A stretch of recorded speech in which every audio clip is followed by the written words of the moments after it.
Whether it's the pursuit of prosperity for our people or the struggle for equality for all our citizens, our commitment to stand up for our values abroad, and our sacrifices to make the world a safer place.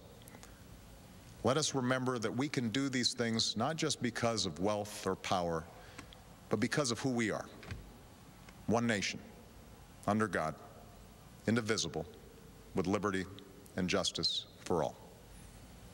Thank you, bless you, and may God bless the United States of America. You've been listening to a replay of the announcement coming from President Obama at the White House earlier tonight, confirming the death of al-Qaeda leader Osama bin Laden. He said that what happened is a testament to the greatness of this country. I've been looking at a couple of headlines. The Drudge Report, they always had that one big headline. It just says, "We got him." And also harkens back to a quote from President Obama's predecessor, George W. Bush, back years ago when this happened. He said that no matter how long, justice will be done. And a lot of people around the world, especially here in the United States, saying that justice was done in Pakistan, in that affluent neighborhood where Osama bin Laden was killed by the U.S. military and intelligence. And right now, Americans in Washington, D.C. and many around the world are celebrating his death. We want to get some perspective on this, and joining us right now is Amy Zegart, a national security expert from UCLA. Amy, thank you for joining us on the phone. I have to ask you, what does Osama bin Laden's death really do to al-Qaeda? Does it cripple it in a way? That's a great question. There's no question it's an extraordinary intelligence achievement to locate him and to kill him. But al-Qaeda, as we know, has never been a one-man operation. And in fact, what we know from intelligence is that al-Qaeda has really morphed in the past 10 years to 3 different kinds of threats. There's al-Qaeda Central, which is the central organization, and that really deep capabilities. But there are also al-Qaeda franchises, affiliates. If we think about the most recent terrorist plots, were carried out by al-Qaeda in the Arabian Peninsula, which is a group based in Yemen. And then there are lone wolves that are inspired by al-Qaeda.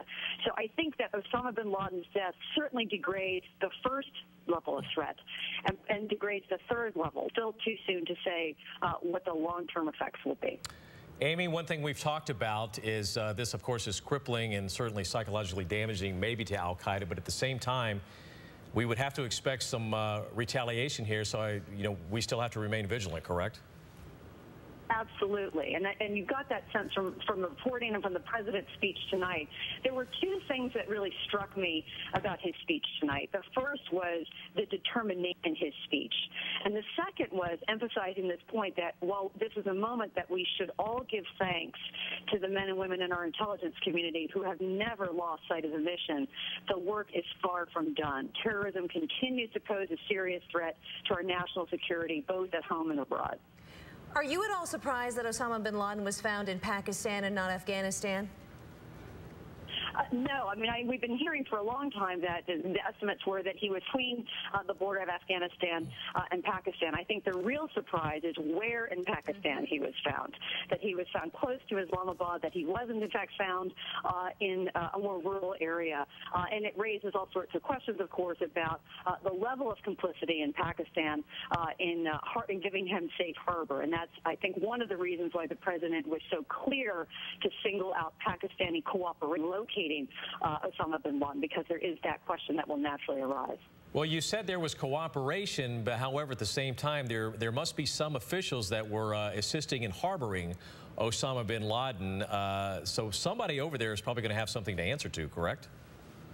Well, it's always been a very difficult relationship with the Pakistanis, that the intelligence service in Pakistan, elements of the service have been helpful. Other elements of the service we know are much more sympathetic to al-Qaeda and other franchises. So it's always been a very difficult line to walk between getting cooperation from them and getting lack of cooperation from them. So absolutely, the fact that bin Laden was found in Pakistan suggests that there are a number of elements there that have been supporting him, but that's not news to the intelligence community. And now I have a twofold question for you. Ayman al-Zawahiri, is he naturally the next person to step in and take over as leader of al-Qaeda? And if so, he always seemed to be Osama bin Laden's right-hand man. Would he be near, wherever bin Laden is? So could he also be in Pakistan? It's possible. I think it's too soon to tell. The person who's really become much more of a spokesperson for terrorists, particularly terrorists striking at Americans, is Anwar al-Awlaki, who is an American citizen who is located in Yemen.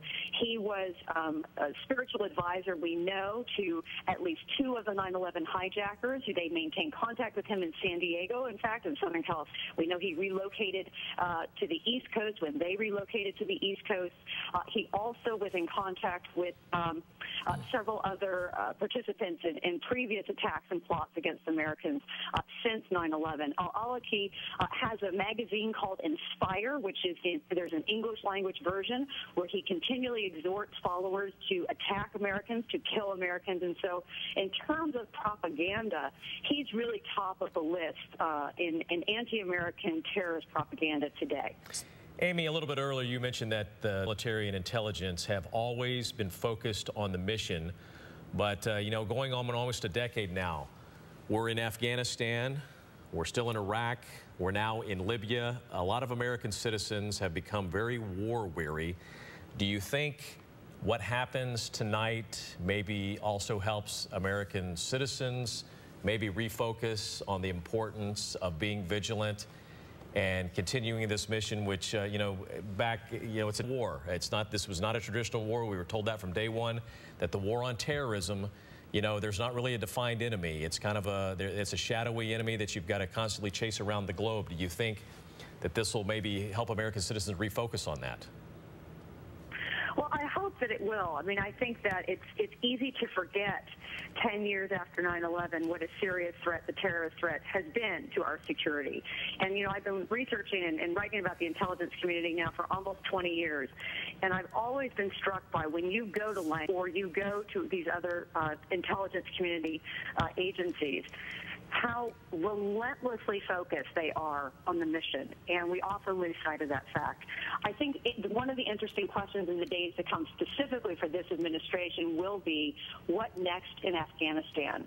Is this an opportunity to draw down our forces, to rethink our strategy, and to have a lighter, a more focused counterterrorism footprint in that country than the administration have proposed? That is not the administration's current strategy, but I expect that there will be a lot of people asking that question. We also have to remember that al-Qaeda operates in more than 60 countries around the world, including our own. And so I hope this is also an opportunity for us to refocus on just how broad the threat is, that it's not just Afghanistan, and it's not just Yemen, and it's not just a couple of countries. And we do need to continue to be vigilant and continue to support our intelligence community to keep fighting. And I have to ask you, Amy, because you brought up Yemen and Anwar al-Awlaki being probably the next person to step up, are we bound to start getting involved there more? I mean, do you see it now that bin Laden's taken out, us moving focus there? Well, I think it's been pretty clear in Yemen that we have pursued a different strategy there, and that strategy has been more focused on intelligence, covert operations, and more quiet assistance, and not a heavy boots-on-the-ground approach as we've had in Afghanistan. The administration has always taken a different approach. The Bush administration as well an approach in Yemen, and I think that's wise. I think part of the challenge here, as we all know, is that it's a very, very fluid environment in the Middle East. We don't know if the leadership in Yemen will remain in power. We have protest movements across the region. And so this confluence of events with the death of bin Laden and this Middle Eastern spring really raises some difficult challenges for the administration. Let me ask you this. He's certainly not an al-Qaeda, but he's certainly somebody who is a problem in the Middle East, and that would be Mahmoud Ahmadinejad. What do you think his reaction to what happened here will be from him? You know, that's a great question. It's hard for me to get inside the mind of Ahmadinejad. Yeah, he has an interesting mind, doesn't he? To get inside the mind of Ahmadinejad. I think, but you raise a really good point, which is that while we're celebrating this day as we should, it's such an extraordinary achievement. There are very serious threats out there, and Iran would be at the top of the list. Iran has continued to develop its nuclear program unabated, and I don't know what his reaction will be to this specific death, but it's certainly not going to be that he's suddenly going to come to the international community and allow inspectors in and give up his program. So there are still very serious threats out there, and he's at the top of the list. It is 12:21 on the East. Just so you know, Amy, we are looking at live pictures right now of what appears to be thousands of people who are converging on to the gates right outside the White House, holding American flags, cheering, screaming, flashing lights. What do you think the headlines? Do you think the headlines are going to be different around the world? How do you see headlines varying from the United States and Europe maybe to some Middle Eastern nations? You know, I think that this should be, I hope it will be a victory for people around the world. This should not be an American victory. It should be a victory for people who love peace throughout. That's my hope.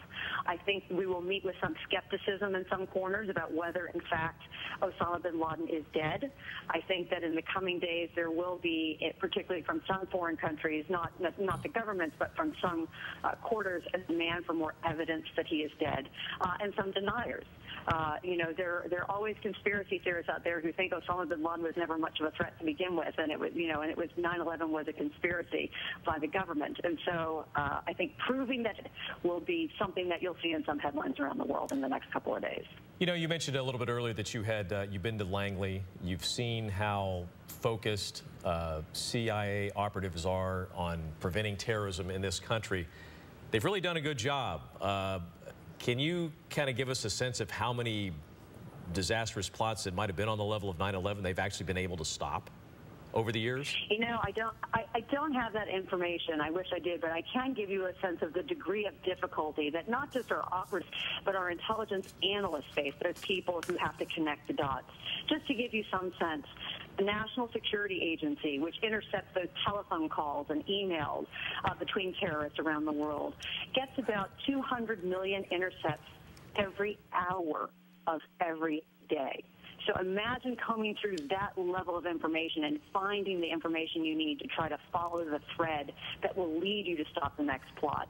Our National Counterterrorism Center, which was stood up after 9/11, 5,000 leads a day about terrorist plots against Americans, and they have to run those to ground as well.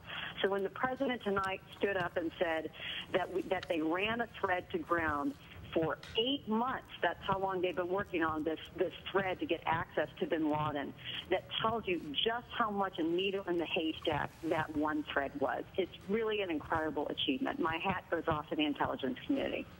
Amy Zegart, national security expert from UCLA, thank you so much for joining the phone and giving us some insight. You and many others out there are cheering right now, and we appreciate you joining us. Thank you so much. Okay, My pleasure. As we look at the crowd that is gathered outside to the White House to celebrate the news that Osama bin Laden, the Al-Qaeda